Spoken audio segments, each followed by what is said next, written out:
Rafael Ağayev.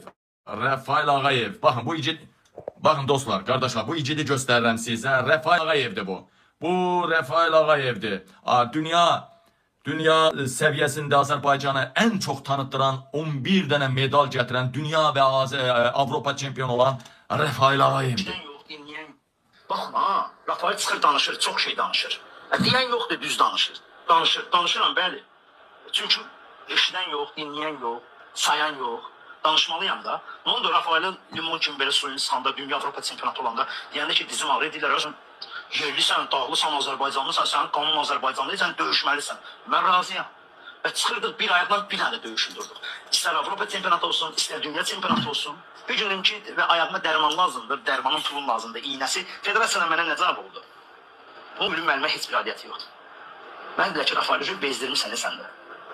Və dünyanın bir nömrəli idmançısına Rafael'e bugünkü gün deyirlər ki, bezdirmişsən, bəs də nə qədər iynə vurmaq olar? Mən robotam, mən nə istəyirəm? Mən deyirəm ki, mənim maşın alın, mənə Apple-ı verin, ayağım zədəlidir. Bu iynəni vurum ki, hambal kimi işləyim də. İynəni vurum ki, hambal kimi işləyim. Dəyələmədən yenə deyirəm.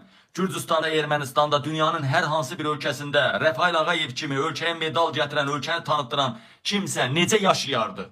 Kral kimi. Amma bugün Rafael Ağayev, bu idmançı, bu değerli vətənlərim, baboş səviyyəsində yaşaya bilmir. Bayram Nurlu səviyyəsində, Tolik səviyyəsində yaşaya bilmir. Değerli vətənlərim, çünki İlham Əliyev ancaq petxulara dəyər verir. Ölkədə ancaq kişilər yox, qeyrətli oğul və qızlar yox, ölkədə ancaq petxular, qəhbələr yaşayır. Və buradan mənim sözümü Rafael Ağayevə çatdırın. Rafael Ağayev indi başlayıblar hökumət kanalları, Rafael depressiyadaymış, çayxanada olurmuş, dərman lazımmış, xəstəymiş, belə paylaşımlar eləyirlər. Rafael Ağayev öldürəcəklər. Öldürmək istəyəcəklər və bunun artıq fikri var. Bunların artıq danışığı olubdu. Bilmirəm, Daxili İşlər Nazirliyinə, Xarici Kəşfiyyata, Daxili Kəşfiyyata Rafael Ağayevi yeməyinə, suyuna zəhər qatıb öldürtürəcəklər. Bilirsən, dərman var, içirsən, 3 aya ölürsən, 5 aya ölürsən, quruya gedirsən və s. və ilaxırı.